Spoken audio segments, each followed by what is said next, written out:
আম্মু নওয়াবকে হসপিটালে নিয়ে যাচ্ছে। ও অজ্ঞান হয়ে বিছানায় শুয়েছিল, নাক মুখ দিয়ে রক্ত বের হয়েছে। এর জন্যই আমি সকাল থেকে কল করেছি, ও কল রিসিভ করেনি। আমি তো ভেবেছি ও হয়তো ঘুমিয়ে আছে, তাই এতটা চিন্তা করিনি। কথাগুলো বলে তাথই কেঁদে দিল। তাহেরা বেগম তাথইকে জড়িয়ে ধরে বলল, কিচ্ছু হবে না মা, আর দেরি করিস না, চল আমরাও হসপিটালের দিকে রওনা হই। তোর বাবা তো আজকে সকালেই দেশের বাইরে গেল, আমরা দুজনেই যাই, চল। ডক্টর আঙ্কেল, নব ঠিক হয়ে যাবে তো? আমি চেক আপ করে দেখে আসি নিহাজ, আগে তো জ্ঞান ফিরতে হবে, তারপর বাকিটা দেখা যাবে। ডক্টর আইসিইউর ভিতরে চলে গেলেন। নাদিরা বেগম একইভাবে কেঁদে চলেছেন। নিধি ওনাকে সান্ত্বনা দিচ্ছে। নিয়াজ নাদিরা বেগমের কাছে গিয়ে বলল, আম্মু প্লিজ এভাবে কান্নাকাটি করো না, নওয়াফের কিছু হবে না, ও ঠিক হয়ে যাবে। মায়েজ আর রাহাত হসপিটালে আসলো। মায়েজ এসে নিহাজকে বলল, কি অবস্থা ভাইয়া? নওয়াফ কেমন আছে এখন? ডক্টর আঙ্কেল দেখতে গিয়েছেন, উনি এসে বলবেন। তাথই আর তাহেরা বেগম আসতে নিধি এগিয়ে গেল। তাথই পাগলের মতো নিধির হাত ধরে পড়ল। নওয়াব কেমন আছে নিধি? ও কোথায়? ও ঠিক আছে তো? হো ভাবি, নিজেকে সামলাও, আমরা এখনো কিছুই জানি না। ডক্টর আঙ্কেল চেক আপ করতে গেছেন। তাহেরা বেগম নাদিরা বেগমের কাছে গেলেন। নাদিরা বেগম তাহেরা বেগমকে দেখে অবাক হয়ে বললেন। তাহেরা, তুই? তাহেরা বেগম অবাক হয়ে বললেন, নাদিরা তুই? তার মানে নওয়াব তোর ছেলে? হ্যাঁ, আর তাথই তোর মেয়ে? হ্যাঁ। কতদিন পর দেখা হলো তোর সাথে। দেখ না আমার ছোট ছেলেটার কি অবস্থা। কিচ্ছু হবে না, এত চিন্তা করিস না, নিজেকে একটু সামলা। সবাই নিশ্চুপ হয়ে বসে আছে। কিছুক্ষণ পর ডক্টর এসে বলল, নওয়াফের জ্ঞান ফিরেছে, তবে আজকের মধ্যে অপারেশন করাতে হবে। তোমরা চাইলে দেখা করতে যেতে পারো, তবে বেশি কথা বলবে না বা ওকে উত্তেজিত করবে না। আমি অপারেশন ব্যবস্থা করছি। সবাই এক এক করে দেখা করে আসলো, শুধু তাথই বাদে। নিহাজ তাথইয়ের কাছে গিয়ে বলল, তুমি দেখা করবে না নওয়াফের সাথে? ভাইয়া আমার সাহস হচ্ছে না ওর সামনে গিয়ে দাঁড়ানোর। কিন্তু ওর দু চোখ তোমাকেই খুঁজছে, যাও একবার করে আসো, যদি এরপরে। এটুকু বলে থেমে গেল নিহাজ। তার চোখ দিয়ে 2 ফোঁটা পানি গড়িয়ে পড়ল। তাথই নিহাজের না বলা কথা বুঝতে পারল। সে নাওফের কাছে গেল। নাওফ তাথইকে দেখে মৃদু হেসে বলল, যাক, তুমি তাহলে আসলে, না আসলে বড় ক্ষতি হয়ে যেত। তাথই অবাক হয়ে বলল, কি ক্ষতি? আমি যাকে কেন্দ্র করে ঘুরি, না পাইলাম তার কাছে আসার অধিকার, না পাইলাম দূরে যাবার অনুমতি। আর এই অনুমতি না নিয়ে যদি পৃথিবী ত্যাগ করি, তাহলে তো মরেও শান্তি পাবো না। তাথই নায়ফের মুখ আলতো করে চেপে ধরে বলল, চুপ, একদম এইসব বলবে না। কিছু হবে না তোমার, অপারেশন হলেই ইনশাল্লাহ তুমি ঠিক হয়ে যাবে। তাথই নিঃশব্দে কেঁদে চলেছে। নাওফের চোখও ছলছল করছে।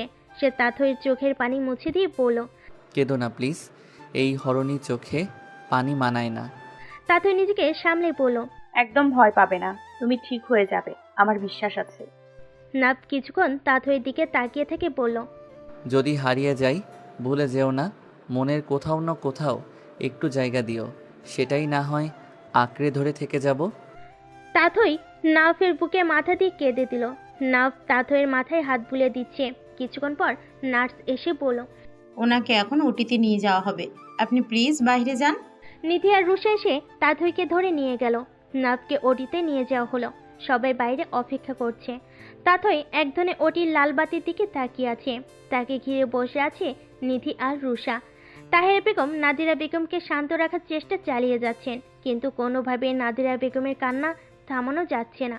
নিয়াজ সবার থেকে কিছুটা দূরে এক কোণে দাঁড়িয়ে চোখের পানি ফেলছে। হঠাৎ পিছন থেকে একজন বলল, ছেলে মানুষও কাঁদে তাহলে? অপরিচিত নারী কণ্ঠ কানে আসতে নিহাজ পিছনে ঘুরে তাকালো। দেখলো তার পিছনে অ্যাপ্রন পরিহিতা এক মেয়ে দাঁড়িয়ে আছে। নিহাজ বুঝতে পারলো ইনি হয়তো ডক্টর হবেন হসপিটালের। নেমপ্লেট নামটা জলজল করছে বর্ষা মির্জা। নিহাজ মনে মনে ভাবলো, এটা কি ডক্টর আঙ্কেলের মেয়ে নাকি? টাইটেল একই দেখছি। নিহাজকে চুপ থাকতে দেখে বর্ষা বলল, কি হলো, আমাকে দেখে একদম কথা বন্ধ হয়ে গেল নাকি? আমি জানি আমি সুন্দরী, সো এভাবে বাকরুদ্ধ হওয়ার কিছু নেই।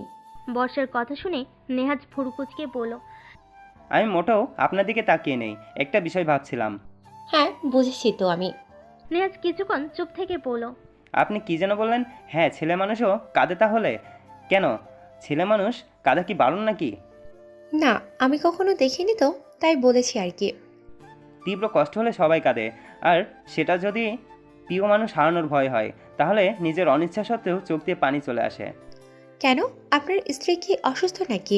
কি হয়েছে ওনার? বর্ষার কথা শুনে নিহাজের মেজাজটা বেশ গরম হয়ে গেল।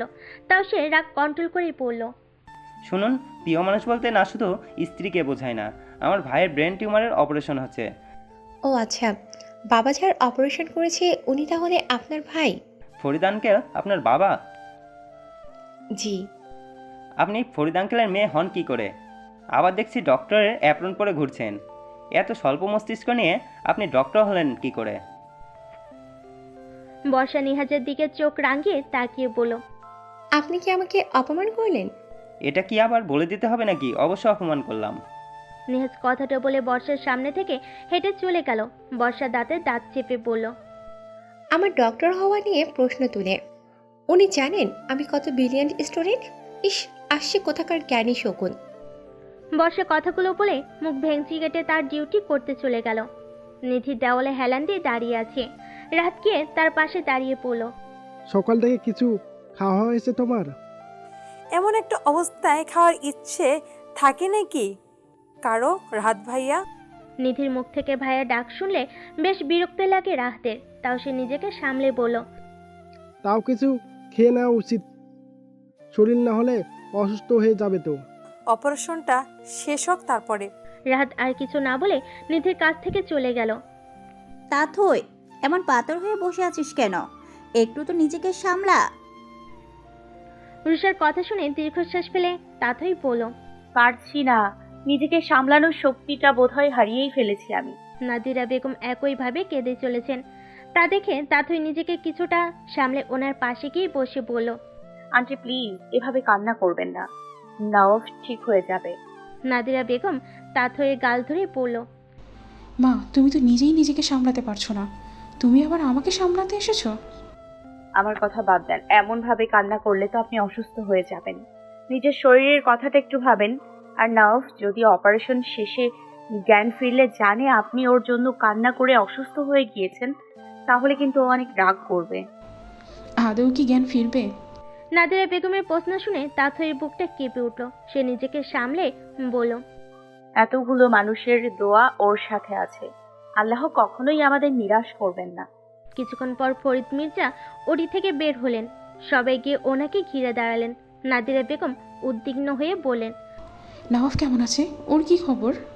ফরিদ মির্জা হাসিতেই বললেন, ভাবি আপনি একটু শান্ত হন, অপারেশন সাকসেসফুল, নাও একদম সুস্থ আছে, একটু পরে কেবিনে দেওয়া হবে, তখন দেখা করতে পারবেন সবাই। সবাই একসাথে আলহামদুলিল্লাহ বললেন। তাতই হাসিতেই রুষার হাত ধরে বলল, আমার নার্ভ ঠিক হয়ে গেছে, আমার যে কি আনন্দ হচ্ছে আমি তা বলে বোঝাতে পারবো না। রুষা হাসি দিয়ে বলল, তা তোর মুখ দেখেই বোঝা যাচ্ছে। কিছুক্ষণ পর নার্ভকে ক্যাবিনে দেওয়া হলো। নার্ভের জ্ঞান ফিরেছে। সবাই গেল তার সাথে দেখা করতে। নাদিরা বেগমকে নার্ভের কপালে একটা চুমু দিয়ে পড়ল। এখন কেমন আছিস বাবা? নার্ভ মৃদু হেসে বলল, অনেক ভালো আছি আম্মু, তোমাদের যে আবার দেখতে পাবো তা কখনোই ভাবিনি। নিহাজ পাশ থেকে বলল, না, এখন এইসব উল্টাপাল্টা কথা বলিস না তো। নিধিও নিহাজের সাথে তাল মিলিয়ে পড়ল, বড় ভাইয়া একদম ঠিক বলেছে। ছোট ভাইয়া তুই একদম এইসব উল্টাপাল্টা কথা বলবি না এখন। তাতই দাঁতের দাঁত চিপে পড়ল, উনি আবার এসব কথা বলবেন না, ওনার তো ভালো লাগে এইসব বলে সবাইকে কষ্ট দিতে। নিধি আস্তে করে নিহাজকে বলল, বড় ভাইয়া এখন রুমটা একটু খালি করে দেওয়া উচিত তো ভাবি আর ছোট ভাইয়ার জন্য।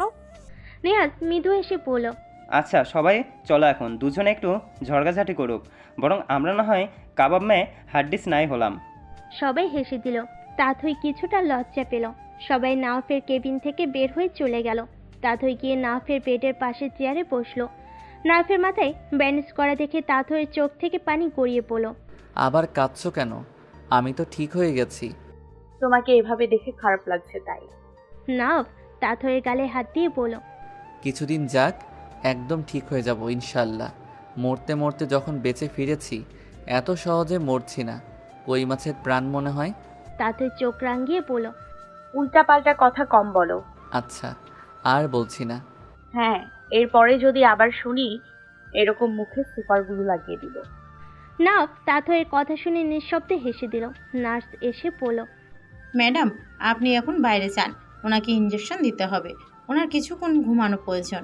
নাফ বিরক্তি নিয়ে বলল, সিস্টার, আপনি বারবার আমাদের প্রেমে বাধা দিচ্ছেন কিন্তু।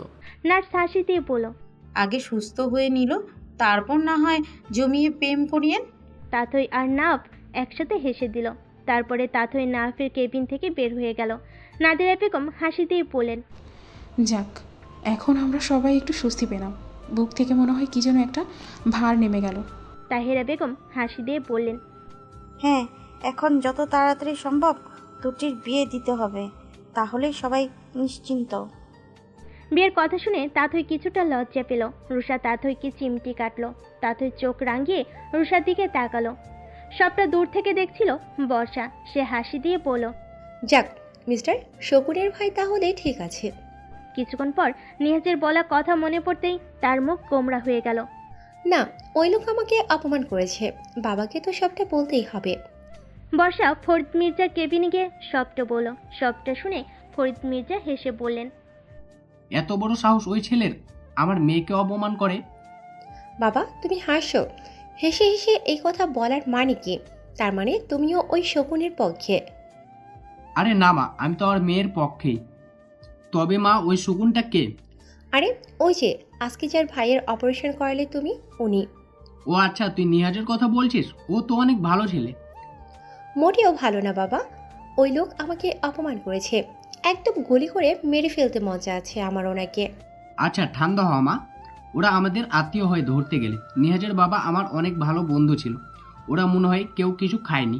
তুই ওদেরকে নিয়ে হসপিটালের ক্যান্টিনে যা, আমি আসতেছি ফ্রেশ হয়ে। কি? ওই শকুনকে আমি নিজে গিয়ে ডেকে খেতে নিয়ে যাব? কখনোই না। শুধু তো শকুন নেই, আরো অনেকেই আছে, যা মা। বর্ষা আর কিছু না বলে ওদের কাছে গেল। নাদিরা বেগমকে বললেন, আসসালামু আলাইকুম আন্টি, আমি ডক্টর ফরিদ মির্জার মেয়ে। বাবা আপনাদের সবাইকে ক্যান্টিনে খেতে ডেকেছেন। নাদিরা বেগম মৃদু হেসে বললেন, ওয়ালাইকুম আসসালাম। মাশাআল্লাহ, কি মিষ্টি মেয়ে ফরিদ ভাইয়ের। তা মা, তোমার নাম কি? আমার নাম বর্ষা। তুমি কি ডক্টর? হ্যাঁ, আমি এই বছরই জয়েন করেছি। সবাই যাওয়ার প্রস্তুতি নিল। নিধি বলল, কিন্তু বড় ভাইয়া কোথায়? মায়াজ বলল, তাই তো, নিয়াজ ভাইয়া কোথায় গেল? নিধি মুখ গোমরা করে বলল, আমার অনেক ক্ষুধা লেগেছে, আমি কিন্তু খুঁজতে যেতে পারবো না। নিধির কথা শুনে সবাই হেসে দিল। বর্ষা বলল, আচ্ছা, আপনারা বরং ক্যান্টিনের দিকে যান, আমি ওনাকে ডেকে আনছি। আমি তো হসপিটালের সব চিনি, খুঁজে পেতে ইজি হবে। নাদিরা বেগম বললেন, তুমি চেনো ওকে? হ্যাঁ আন্টি, ওনার সাথে দেখা হয়েছে। আচ্ছা মা, যাও, কিন্তু তোমাকে কষ্ট দিচ্ছি। কোনো সমস্যা নেই আন্টি। সবাই ক্যান্টিনের দিকে চলে গেল। বর্ষা বিড়বিড় করে বলল, ওই শকুনকে এখন আমার খুঁজতে যাওয়া লাগবে। হঠাৎ নিহাজ মোবাইল বের করে বলতে বলতে সেখানে আসলো। কাউকে না দেখে বলল, সবাই কোথায় গেল? সবাই ক্যান্টিনে গিয়েছে, বাবা ডেকেছে সবাইকে দুপুরে খাবার খাওয়ার জন্য। নিহাজ আর কিছু না বলে ক্যান্টিনের দিকে যেতে গেলে বর্ষা পিছন থেকে ডাক দিয়ে বলল, এই যে মিস্টার শকুন। নিহাজ তার জায়গায় দাঁড়িয়ে পড়ল। বর্ষার সামনে এসে দাঁড়িয়ে পড়ল। কি বলে ডাকলেন একটু আগে আপনি আমাকে? কেন মিস্টার শকুন বলে? হোয়াট? আমাকে কি আপনার শকুন মনে হয়? তা আর কি মনে হবে, আপনি তো শকুনের মতোই করেন। নিহাজ জল শক্ত করে পড়ল। Just set up. বর্ষা চোখ রাঙিয়ে পড়ল, ইউ শ্যাট আপ। একটা মানুষ উপকার করলে যে তাকে থ্যাঙ্কস বলতে হয়, এতটুকু সৌজন্যবোধ নেই আপনার। না নেই, যে যেমন তার সাথে তেমন ব্যবহার করা উচিত। নিহাজ বর্ষাকে কিছু বলার সুযোগ না দিয়ে হাঁটা শুরু করলো। বিড়বিড় করে বলল, সবে আমাকে কি পেয়েছে, এক একজন এসে এক এক নাম দিয়ে যাচ্ছে। উফ, জাস্ট অসহ্য। বর্ষা চোখ ছোট ছোট করে পড়ল। শকুন কোথাকার। সবাই একসাথে দুপুরে খাবার খেয়ে নিল। মায়েজা, রুষা, নাদিরা বেগম আর তাহিরা বেগমকে নিয়ে বাড়িতে চলে গেল। তাথই আর নিধিকে নেওয়ার চেষ্টা করেছিল, কিন্তু তারা যেতে নারাজ। নিধি না যাওয়ায় রাহাতও থেকে গেল। নিহাজ নিধি আর তাথইকে বলল, তোমরা চলে গেলে পারতে, আমি আছি তো। তাতই নিঃশ্বাস ফেলে বলল। আজকে না হয় থাকি ভাইয়া। নিধি পাশ থেকে বলল। হ্যাঁ আমিও আজকে থাকবো। নিহাজ রাতকে উদ্দেশ্য করে বলল। তা তুমি না হয় চলে যেতে রাহাত। একটু পরে যাব ভাইয়া, আর কিছুক্ষণ না হয় থাকি। নিধি রাহাতের দিকে তাকাতেই দুজনের চোখাচোখি হয়ে গেল। নিধি তাড়াতাড়ি চোখ সরিয়ে ফেল, যা দেখে রাহাত মৃদু হাসলো। নার্স এসে বলল। পেশেন্টের ঘুম ভেঙেছে, আপনারা চাইলে দেখা করতে পারেন। নিহাজ আর নিধি তাথইকে কেবিনে পাঠালো। তাথইকে দেখে নাক ভুরু কুচকে বলল। তুমি এখনো যাওনি?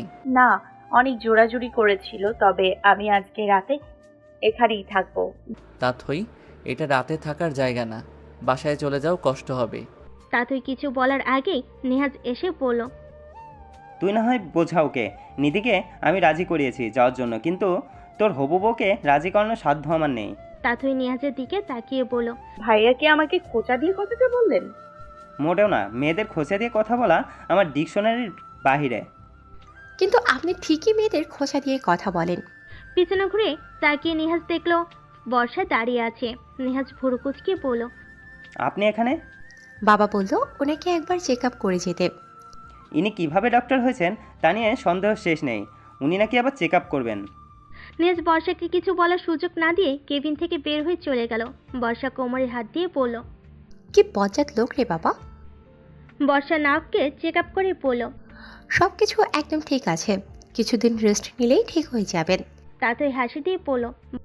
যাক, একদম পুরোপুরি নিশ্চিত হলাম। বর্ষা মৃদু হেসে বলল। তা বিয়েটা কবে করছেন দুজন? আমাদের কিন্তু দাওয়াত দেবেন। না হাসি দিয়ে বলল। জি অবশ্যই, আপনাদের না দাওয়াত দিয়ে আর কাদের দিব? আপনার বাবার জন্যই তো আমি এখনো বেঁচে আছি। আচ্ছা দুজনে তাহলে প্রেম করেন, আমি আর ডিস্টার্ব নাই করি। তাতেই বর্ষাকে বাধা দিয়ে বলল। আরে না আপু, আপনি বসুন, আমাদের সাথে গল্প করুন। আজকে থাক, আরেকদিন না হয় গল্প করব, আমার আবার ডিউটি আছে তো। তাতেই মাথা নাড়িয়ে সম্মতি জানালো। বর্ষা কেবিন থেকে বের হয়ে চলে গেল। নিধি, আমি তোমাকে অনেকদিন ধরেই ভাবছি কিছু কথা বলবো, কিন্তু তা কোনোভাবেই বলা সম্ভব হচ্ছে না। রাতের কথা শুনে তার দিকে তাকালো নিধি। কিছুক্ষণ চুপ থেকে বলল। আপনি আবার আমাকে কি বলবেন? কেন, আমার কি তোমাকে কিছু বলার থাকতে পারে না? এত হেয়ালি না করে কি বলতে চান সেটা বললেই ভালো হয় রাহাত ভাইয়া। নিধির মুখ থেকে ভাইয়ের ডাক শুনে রাহাতের মেজাজ বিকে গেল। সে নিজেকে সংযত করে বলল। তোমার কয়টা ভাই আছে? কেন দুইটা? দুই ভাই থাকার পরেও এত ভাই পাতানোর শখ কেন তোমার? আপনি ছোট ভাইয়ের ফ্রেন্ড, সেই হিসেবে তো আপনি আমার ভাইই হলেন। একদমই না, তুমি দুনিয়ার সব ছেলেকে ভাই বলে ডাকবে, কিন্তু আমাকে না। নিধি কিছু বলতে যাবে এমন সময় সেখানে নিহাত চলে আসলো। নিধি, তাথই কেবিন থেকে বের হলে তুই আর তাথই রাহাতের সাথে বাড়ি চলে যাবি। আমি এখানেই থাকবো আজকে। নিধি মাথা নাড়িয়ে সম্মতি জানালো। তাথই কেবিন থেকে বের হতেই তারা রাহাতের সাথে বাড়ির উদ্দেশ্যে রওনা হলো। তাথই যেতে চায়নি, নাপ অনেক করে বলে যেতে রাজি হয়েছে। রাতের বেলা ডিউটি শেষ করে বাড়ি যাওয়ার উদ্দেশ্যে রওনা দিতে যাওয়ার সময় বর্ষা দেখলো নিহাজ নাওফের কেবিনের সামনে চেয়ারে হেলান দিয়ে বসে আছে। বর্ষা নিহাজের কাছে গিয়ে বলল। আপনি বাড়িতে যাননি? না, আজকেই নাওপের অপারেশন হলো, ওকে একা রেখে যায় কি করে? যেতে পারতেন, সমস্যা হতো না, এমনিই তো নার্স আছে দেখার জন্য। আর কোনো সমস্যা হলে তো কল করে জানানোই হতো আপনাকে। আমার যেটা ভালো মনে হয়েছে আমি সেটা করেছি, আপনি বরং যেখানে যাচ্ছিলেন সেখানে যান। বর্ষা চোখ উঠিয়ে পড়ল। বাড়ি যাচ্ছিলাম আমি, আর আপনি কি একটু ভালোভাবে কথা বলতে পারেন না? আপনার মতো হাফ সাইকোর সাথে ভালোভাবে কথা বলা যায় না। বর্ষা চোখ রাঙিয়ে বলল। দেখুন, আপনি একদম অকারণেই আমাকে অপমান করবেন না। নিহাজ আর কিছু না বলে চুপ করে রইল। বর্ষা কিছুক্ষণ চুপ থেকে বলল। চা খাবেন? চায়ের সাথে বিষ মিশিয়ে খাওয়ার প্ল্যান করছেন নাকি? ধুর, আপনার সাথে কথা বলাই ভুল, থাকুন বসে শকুন কোথাকার। বর্ষা চলে যেতে গেলে নিহাজ বর্ষা থেকে উঠে দাঁড়িয়ে পড়ল। আরে দাঁড়ান। বর্ষা তার জায়গায় দাঁড়িয়ে পড়ল। নিহাজ তার সামনে গিয়ে দাঁড়িয়ে বলল। কোথায় চা? এই তো হসপিটালের পাশে। হসপিটালের ক্যান্টিনের চেয়েও অনেক ভালো চা বানায়, আমি ওখানে গিয়েই খাই। আচ্ছা চলুন। নেহাজ হাঁটা শুরু করলো। বর্ষা তার সাথে তাল মিলিয়ে পা বাড়ালো। দুজনে চা খাচ্ছে। বর্ষা বিভিন্ন কথা বলছে। নেহাজ চুপচাপ শুনছে আর মনে মনে বলছে,